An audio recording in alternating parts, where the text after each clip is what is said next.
Hello, magandang gabi sa inyo lahat. So, meron tayo re-reaction. Ito ay vlog ni Zarkaro. No? Ang title ay Overnight sa Laperal Mansion. Most Haunted daw. Diba? Break muna tayo sa mga fake ghost hunters. Dito muna tayo sa kinikilala ng iba na legit. Punta na, lupit nito ano, dito pa lang sa ano mismo. Parang siya lang talaga yung bahay dun. Parang yung bahay nandun sa kabila. Or ano ba to? Nasa gilid ba ng bundok to? Or ano? Panoorin natin. Today I will spend an overnight sa pinaka-haunted na bahay sa buong Pilipinas. Ang Laperal White House. Mamatay. Ano yun? Sabi ko sa'yo, tutukan mo yung pintuan. This house was built in the 1920s and owned by the Laperal family. Owned by Don Roberto Laperal and Doña Victorina Laperal. Parang nakikita ko yung style ng vlogging niya, kopyang-kopya kay Jing, Relano. Ginawa nila itong bahay na to para Sabagay, siya ba editor nun?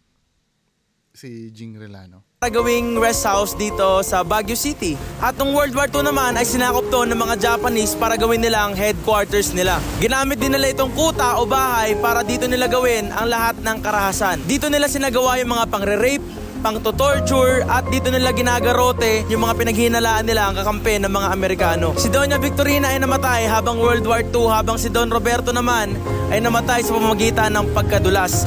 The most creepy part is malapit lang tayo sa lugar kung saan siya mismo namatay. Pagdating namin sa Ano yung disclaimer? siya mismo Alis kasi ng disclaimer namatay. Ang lahat ng mapapanood ay legal. Ang pagpalipas ng gabi at paglatag ng tent sa lugar ay may permiso ng gwardya. Huwag gagayahin ng anuman sa mapapanood. Pagdating namin sa lokasyon, nag-alay kaagad kami ng kandila, dasal at atang para sa mga yumao. In-interview na rin namin yung guard para magbahagi ng kanyang mga experience sa bahay na to. Gaano na po kayo katagal dito, kuya? 5 taon na. Totoo ba yung mga sinasabi na may nagpaparam daw dito, may nakikita daw? Paparamdam lang. Kaya tumatakbo sa loob, tapos yung ilaw dyan sa taas, bigla na lang ilaw. Sarado yan eh. Ano po yung ginagawa nyo kapag nararamdaman nyo po yung ganon? Baliwala na lang. Sanay na rin kasi. Totoo ba yung pag may pupunta daw, Parang yung caretaker ng Villa Epipanya, ganyan may aksidente, something na ganon? Yun din yung mga sabi nila kasi yung mag-video sila or picture. Pag babalik sila rito eh, sabi nila, nasira yung cellphone ko, ganyan. Oo. Yung iba. Yun ang experience ng iba. Opo. Pwede kaya kuya mag-spend ng overnight dito, doon lang kami sa gilid? Hanggang alas 6 lang kami ng umaga. Ganun. Hindi pa pwedeng pumasok sa loob, kaya naman naglatag na lang kami ng tent sa labas para makita kaagad namin kung may mangyayari ba ang kababalaghan. Okay, exactly 5:14 ng hapon and dito tayo sa Laperal House. Since hindi tayo Hindi na pala pwede talaga sa loob. pinapasok, dito lang tayo sa labas. Overnight challenge starts now. 5:22 PM. Nakalatag lang namin ng tent and sobrang daming tao. May mga supporter na dumalaw para magpa-picture. Pero habang nag-picture kami, something happened.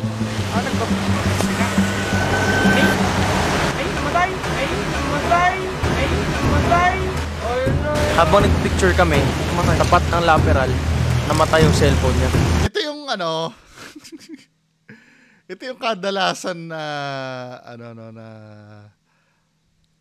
sa bagay, para magbigay lang siguro ng flavor dun sa vlog nila, yung bibigyan mo ng meaning, yung kahit yung bagay, what if talagang namatay lang talaga?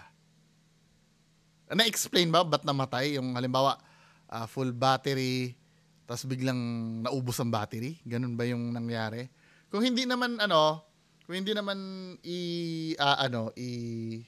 i-explain kung ano yung nangyari doon sa cellphone, wag naman natin i-deklara na parang paranormal na agad yun. Yes, hindi nyo naman sinasabi na, uy, kababalagan to, pero the way you present it kasi, parang sinasabi nyo na may kinalaman yung bahay. Parang! Hindi ko sinasabing ganon, pero parang. Kasi yun ang yun ang natanggap ko bilang audience nyo eh.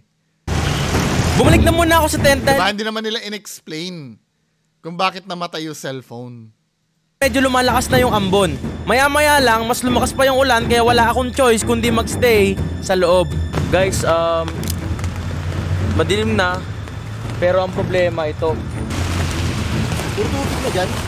Yung tent pinapasukan ng tubig. Gagi men. Basang-basa na yung pet ko dito. Tulo par. Daming tulo. Basang-basa na din sa loob. Basang-basa na yung puwet ko eh. Baka sa Lazada, inano. Pinilit namin tiisin kahit lumalakas na yung tulo ng ulan. So ayun guys no. Ginagawa namin ng paraan. Mga tumutulo ko dyan. Ano, lakas ng tulo. Iba to. Ano? Saan yan? Puto pwede ka maghugas ang paa? Pero nung dumating na sa point na nababasa na yung camera at equipments ko, naisipan ko na sa kotse na muna kami magpatila ng ulan. Ilagay muna natin sa kotse yung ano. Hindi, mamaya ilagay muna natin sa kotse yung mga gamit kasi mahalaga yung mga lente. Kung ngayon, ito yung tent. We decided na ilagay muna sa kotse yung mga gamit and bumalik na lang kami dyan sa tent kapag tumila na yung ulan. Kasi para bang merong someone na ayaw tayong nandiyan sa tapat. Grabe. Pati yung acts of nature. Hindi ko naman binabasya, no? Pero ang ayoko lang kasi yung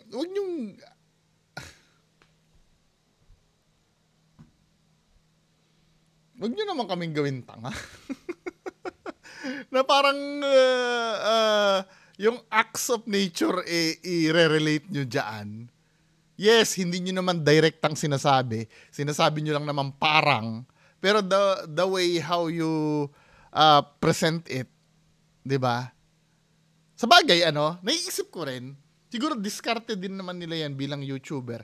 Kasi nga naman, kung hindi mo lalagyan ng mga ganong flavor, ang pangit naman kasi na panoorin na nakaupo lang kayo doon, nag-aabang. Siyempre, para siguro maging thrilling yung pinapanood. Para yatang pinipigilan kami, di ba? I'm so sorry. Nire-retract ko po yung sinabi ko. Naiintindihan ko na ngayon. Ngayon ko rin lang naintindihan yung purpose. Pero kasi yung nakakaano lang kasi na parang lahat ng pati pagkamatay ng cellphone, pati di ba men?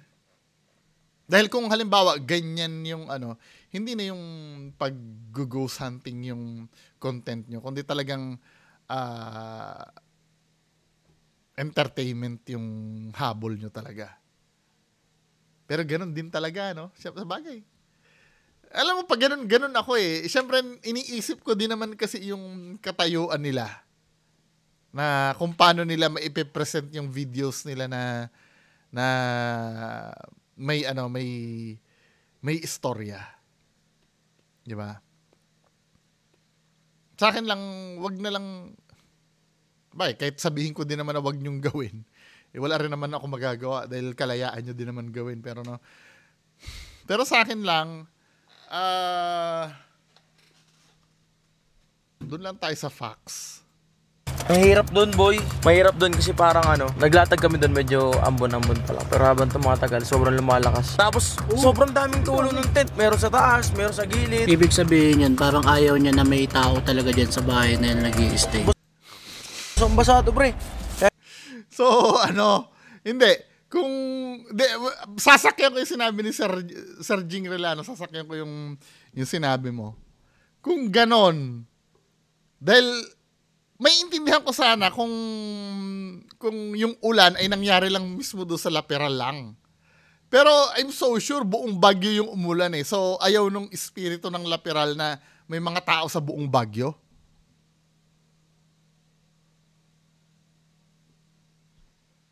Eto guys, may plastic to. Pwede mo mapiga eh. Kasi naglalawa na talaga dun, di ba pre? Okay guys, time check. It's 9:51. So katatapos lang ng ulan dito sa Baguio. Kung makikita nyo yung daan, basang-basa pa. Hindi namin alam kung anong mangyayari ngayon. Pero titingnan namin yung tent kasi ang lakas. Umuusok na sa galit yung mga fans ni Zarkaro sa akin. Nararamdaman ko the hate. Talaga ng ulan kanina.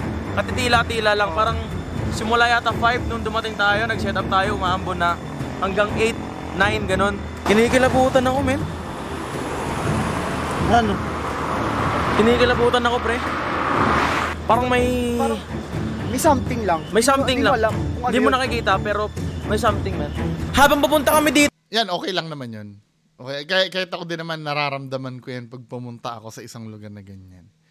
Pero wag lang yung ng nature, yung pagkamatay ng cellphone.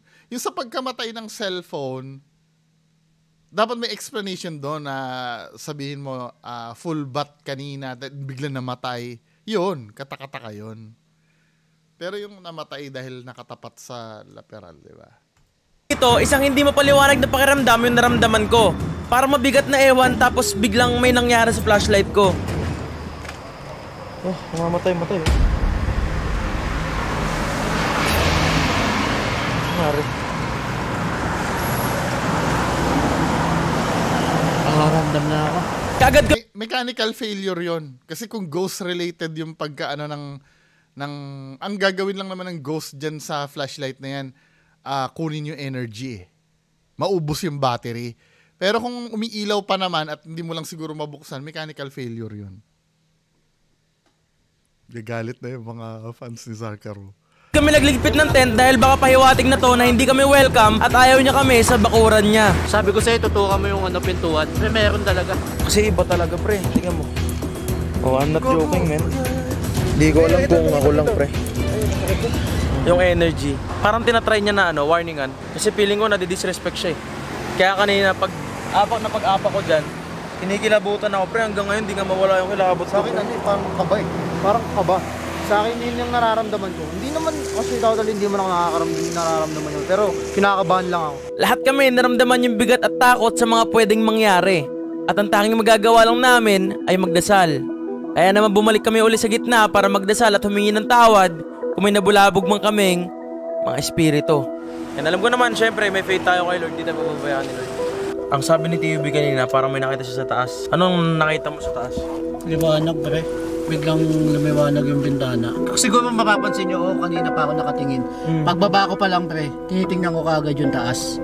Ewan ko kung bakit doon ako nakatingin. Pero siguro something na merong doon na gusto nyo ipakita. Basta doon lang ako nakatingin simula kanina. Tapos nung huling sulyap ko, di ba, kumukuha pa nga kayo. Sabi ko meron akong nakita dun sa taas, ayoko na. At bigla ko naalala habang nagkukwento siya yung sinabi ng guard. Ay, tumatakbo sa loob, tapos yung ilaw dyan sa taas, bigla na lang iilaw. This is the history. Okay, I will tell you this. Dati, may katulong dyan na nagpakamatay. I'm not joking guys, no? Kahit i-search nyo sa YouTube, yung history niyan, meron dyang kasambahay nila na nagpakamatay. Hindi ko alam kung about sa pag-ibig or sa kung saan. Pero alam ko may nagpakamatay dyan. Siguro yun yung nakita mo. Hindi kami mapakali sa mga pangyayari hanggang sa mga dumating na mga may nakita ba siya kanina? supporters sa taga Baguio at nagkwento na rin sila ng mga karanasan nila dito. Meron kasi yung time, syempre, alam niyo yung gimmickan dito. Amper, di ba? Amper. Inuman kasi dito. May mga kasama ko nun, tapos yung kasama ko nun, parang yung magulang niya daw albularyo. Siya, nakakakita siya ng kahit ano. Naglalakad kami dito pauwi. Doon kami magabang ng taxi, no. Sabi niya sa amin, no, bigla siyang nanigas, pre, naglalakad siya pero yung tingin niya diretso lang. Tapos sabi niya sa akin, Junes, sabi niya sa akin gano'n, huwag kayong lilingon kasi may bata dyan sa gitna ng daan, sabi niya gano'n, pre. Tapos yun na, nanginginig yung tuhod. Sa daan, pero hindi doon sa bahay. Para nang nag-iba yung feeling namin lahat. Nung first, dire-diretso lang kami dyan, wala kami nafe-feel. Pero nung sinabi niya na sa amin na parang may bata dyan, tapos... Psychological kasi yun. Psychological. Kaya nga nung pumasok ako sa Clark, ayoko nakakarinig ng kwento talaga. Sila Sir Ed, matitigas ang ulo. Kwento ng kwento. Kaya tuloy pagkapasok ko doon, punong-puno ako ng takot. Di ba? Psychological yon. Kaya nga di ba, kami nila RBS, nung punta kami Villa Epipanya, wala mo na magkukwentuhan. Kasi pag nagkwentuhan na kayo ng takot-takot na yan, polluted na yung utak nyo. Tapos may dalawang nandun sa gate, lalaki tsaka babae. Tinatawag yung bata, sabing ganun. Yun, parang kinilabutan ako ngayon. Hindi lang once na nangyari yun dito.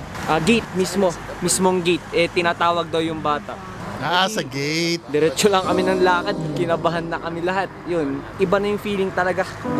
Goosebumps talaga yung nangyari sa amin nun. Goosebumps. At pagkatapos niya magkwento, tinry namin puntahan yung gate. Guys, nandito kami ngayon sa gitna.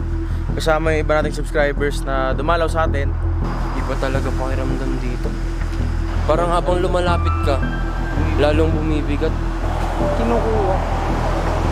Parang nanghihina nga ako, parang Alam mo yung sa loob. Hindi, naiintindihan ko yung feeling na yan. Kasi sa may kawayan, ito yung sinasabi ko kay Sir I.M. Reverie. Sir I.M. Reverie, kung nanonood ka sa akin, try nyo nga to, kausapin nyo yung may-ari, sasama ako. Iyan yung naramdaman ko eh. Nasaan na ba yun? Wait lang ha.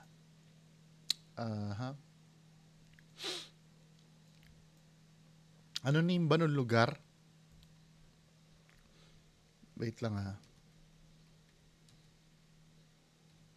Sa May Kawayan, Bulacan yun eh.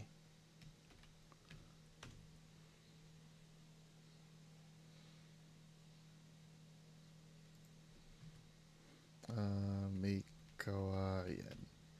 Kasi nung napadpad kami sa Bulacan. Kami nila, 'di ba, yung unang exploration ko kasi sa Bukawi eh. Bukawi Cemetery.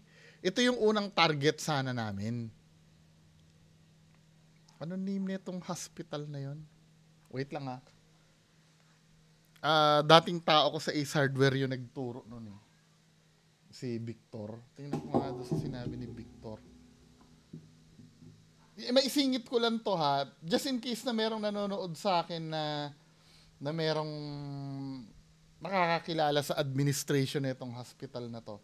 Hindi kami nakaporma eh. Ano ba yung ano na yun? Kasi parang nakaka-relate yun, yung nasa harap ka pa lang, iba na yung nararamdaman. Ano name ng hospital na yun? Santa Clara de Montefalco. Santa Clara de Montefalco. Active pa to nung COVID eh.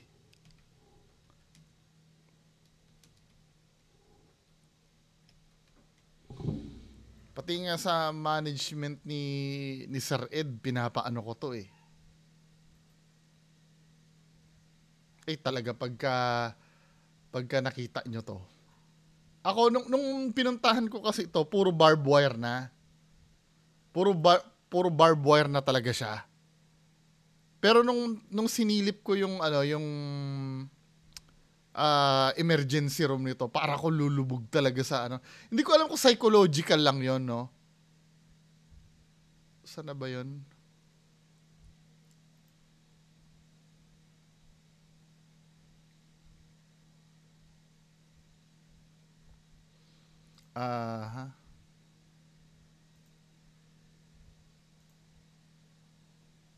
Tingnan natin. Paano ba Street View? Google Street View.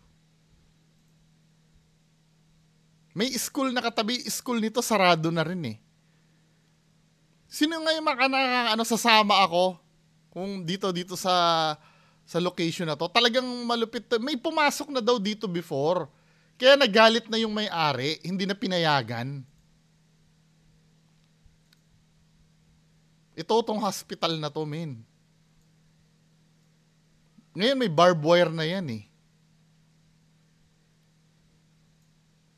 Nung sinusuri ko to, kasama ko si Romel nun eh. Romel, nanonood ka ba sa akin? Dito tumayo pa lang ako dito sa dito sa gate na to. Shit talaga. Yung makikita mo yung lalim. I don't know kung sa lalim lang yun ng sa lalim lang ng dulo. Kasi alam mo yung horror scene na mahaba siyang tunnel tapos madilim yung dulo, hindi mo nakikita. Dito pa lang ako nakatayo dito sa emergency room na to. Para na talaga ako matutunaw dyan. Maniwala kayo sa akin. Yung parang mauubos yung lakas ko. Hindi ko alam, may ganong feeling. Kaya kahit pa paano hindi ko pwedeng kontrahin to eh. Sayang nga hindi ko na videohan yun eh, no?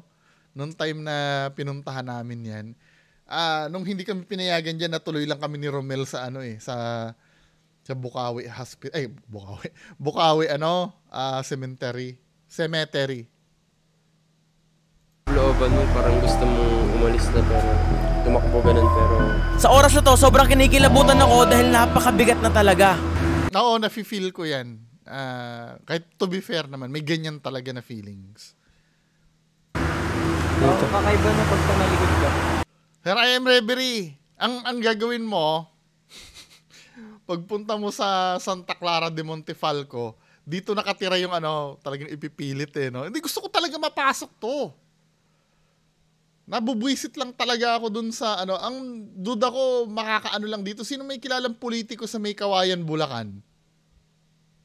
Baka mapapakiusapan to. Ito yung kakatukin nyo. Nandito yung caretaker Diyan nakatira Ngayon, yung mismong may-ari, dito nyo tanongin kung paano makukontak. Dito sa gate na to.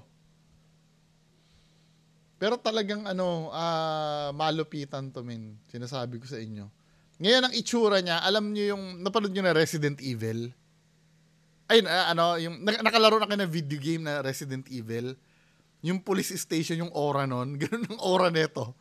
Ngayon kasi may barbed wire na diyan. Ayun, ito may barbed wire na rin yata to Pero ngayon may barbed wire na yan. Yung hospital na yan. Hindi ka na kahit silipin mo. Ako, nag-over the barbed wire ako dyan para silipin ko to Yun lang Sino may mga nakakilala dyan sa May Kawayan, Bulacan, Sasama ako. Pagka nagawa nyo ng paraan to. Malupitan tong na to. Parang grabe. Kakaiba. Ano yun? Narinig yun? Ako ba yun? Narinig ko yun. Narinig ko yun. Kakaiba. Ano yun? Yan sumutsot. Narinig ko yun. Sa tunog na narinig ng Mike ay ibang-iba sa narinig namin. Bukod sa aming narinig, mas nagulat kami sa mga sumunod na pangyayari. Tara na, asa tayo? They don't want us here, man. Narinig niyo ba? Tabi po. May Narinig narinig niyo? kaming tatlo. Ano narinig yan? Doon na lang natin. Sa labas, hindi dapat narinig. Sobrang kilabot ako. Sa iPhone, narinig yun. Laking gulat namin dahil yung iPhone footage na inaasahan ko ay nag-cut into 2. Nag-stop nung may nagparamdam na at nag-record ulit pagtapos. Men, naka-record sobra nag-cut Oh, sakto men, narinig ko yun last. Kinilabutan ako, men. Sorry. Nag-cut men. Nag-cut to. Kasi hindi ka nag-cut, Hindi diba? ako nag-cut men. Tuloy-tuloy ka lang. Tayo kanina. Video mo Kasi, ano to? Oh, papunta pa tayo men. Nag-cut siya. Hindi na narinig yung Check natin. Putol. Wala dyan, putol men. What? Putol men, putol. Hindi narinig yung narinig natin. Hindi na rin. Hindi na. Putik. Kasi nga last na tong sinabi ko. Ito yung phone ni MJ. Ito yung clip niya. Hindi siya nagka-cut. So ito yung nasa baba na, bumaba na kami. Ayan, hindi na siya nagka-cut niyan Oo. Ayan. Ito yung bandang dulo. Lilipat ako Ayan. Ngayon, paglipat niya sa kanan, biglang may boses dun Pero naputol. Pero naputol. Ngayon, Yun yung yun yung boses. nag-boses na. Ngayon, nag-play ulit. Look at the next clip, bro. Ano mag-play? Ayun Ay tatanong na kami kung narinig niyo yun. Uy, kung totoo yun, impressive yun Nagre-record, nag-cut, then nag-resume. Di ba? Or pwede, halimbawa, ganito nangyari. Observations ko lang naman kasi nung pinlay niya yung clip, 'di ba parang putol dun sa part. Tama ha? Boses dun Pero May voice pero na-cut, 'di ba? naputol. Pero naputol. Ngayon, Kasi maririnig na nila yung boses bigla naputol, tapos nag-resume. kanan, biglang may boses dun Pero Pwede kasi ang nangyari, sa record ng cellphone, nakababad yung kamay niya, nakaabang. Nung nataranta na sila, napindot niya yung stop, then napindot niya uli, nag-resume. Pwedeng gano'n na nangyari. Pwede ha. Pero, ewan ko. naputol. Pero naputol. Ngayon, Yun yung yun yung boses. nag-boses na. Ngayon, nag-play ulit. Look at the next clip, bro. Ano mag-play? Ayun Ay tatanong na kami kung narinig niyo yun. Naiwasan lang yung narinig namin. Naiwasan lang yung boses. Which is, ito, narinig naman. Pero kung totoo yun, impressive yun. Kakaiba. Narinig. Pero yan parang kaluskos pero yung boses talaga. Pagkatapos ng mga nangyari, umuwi na sila at dito na rin nagsimulang lumala ang mga pangyayari. Okay guys, time check. It's 12:13. Tinry ulit namin na balikan yung buong lugar and see what will happen. Ang iniisip ko, yung mga guard. Pero ang galing nila, no? Nagawa nila ng paraan na mag-content kahit hindi sila papasukin sa loob, no? Galing. Paano yun? Oo nga. Diba? Ayun o, tignan mo. Kita ba yung ilaw? Oo, kita. Creepy ng part na to. At habang nag-video kami sa gitna, biglang nalobat yung full charge na camera ko. Yan ang mga pwede mong sabihin na paranormal. Okay, labot. Sa part na to, in-attempt kong bumaba. Pero pababa pa lang ako, dito na siya nalobat at dito na naghang yung camera. Okay, so ngayon, sa phone ako nag-video. Kalagitnaan ng vlog, yung full charge ko.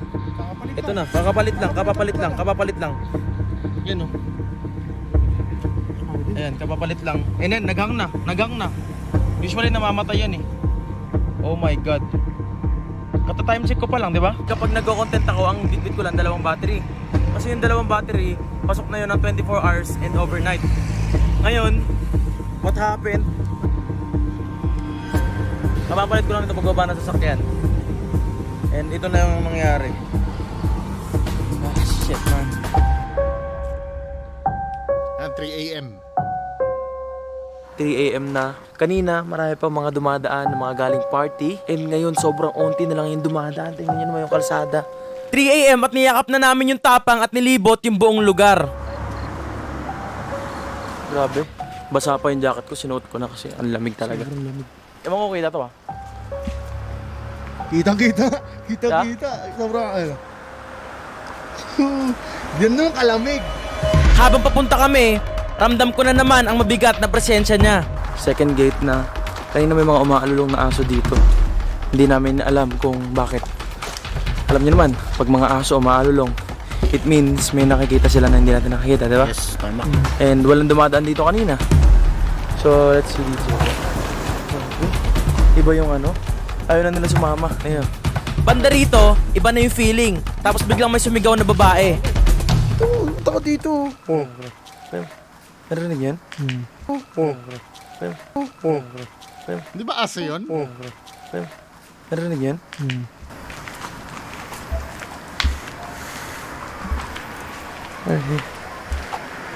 Teka, ayaw na mag-focus. At sa oras na to ay nahihirapan na mag-focus yung camera ko. Pag ayaw mag-focus, either may naagip siyang something. Lastly, gitna. So dito tayo naka-attend kanina. Pumunta ako sa gitna pero nung nakita ko yung liwanag sa pinto, umalis na rin ako. Sobrang kinikilabutan ako. Hindi ko lang pinapakita sa inyo. Ayoko kayong matakot, kaya hindi ako nagpapakita ng takot. Pero sa totoo lang guys, sobrang nakakatakot dito.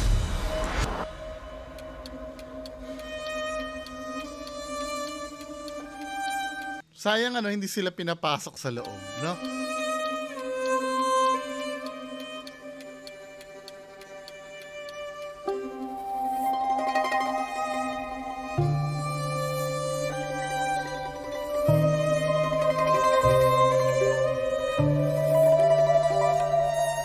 Ano man ang misteryong nababalot sa lugar na to? So, yun yung katapusan. So,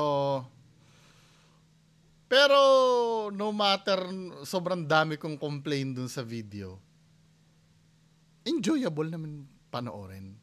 'Di ba? Kahit pa sabihin mong may mga sinasadya sila dun na napalabasin na paranormal na kahit hindi naman. 'Di ba? Ito yung justifiable eh. Yung mga nagsasabi na ang importante nag-enjoy kami. At least kahit pa paano, nag-enjoy naman talaga kayo dito. Kahit ako nag-enjoy ako. Yung parang hindi ko na magawang masyadong i-highlight yung negative. Nag-enjoy naman ako. 'Di ba? Hindi katulad nung pang-bobo na video, tapos ikakatwiran nyo basta nag-enjoy kayo, ginagawa kayong gago. Pero dito naman kasi, may mga time kasi na biro mo, natawa ako doon sa sinabi ni Sir Jing, no, nung umuulan, na parang pinipigilan tayo. Okay lang sana kung ang umulan dyan lang sa park mismo ng Laperal. Pero kung buong Baguio yung umulan, Parang sinasabi nyo ba na ayaw nung spirits na may mga tao sa buong Baguio?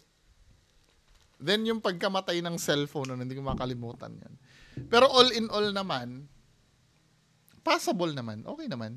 Hindi naman siya garapalan talaga.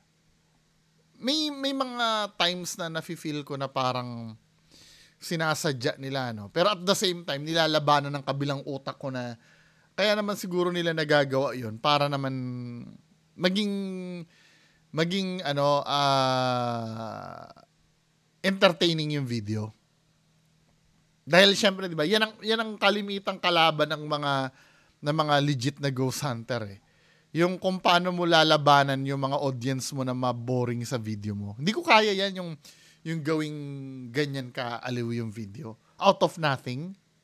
'Di ba? Just imagine hindi sila nakapasok sa loob ng laperal pero nagawa nilang entertaining yung video nila. 'Di ba? Dahil kung tutuusin kung ako halimbawa hindi ako papapasukin diyan sa loob ng bahay. Anong content ang magagawa ko diyan kung hindi ako papasukin sa loob? Pero sila nagawa nila yung impossible na magkaroon ng quality content sa labas ng bahay. Kahit pangilan-ngilang ka-bullshitan na na pangyayari doon, di ba? Okay lang naman. Yun lang. Bahala kayo kung magalit kayo sa akin. Maraming salamat po. Bye-bye.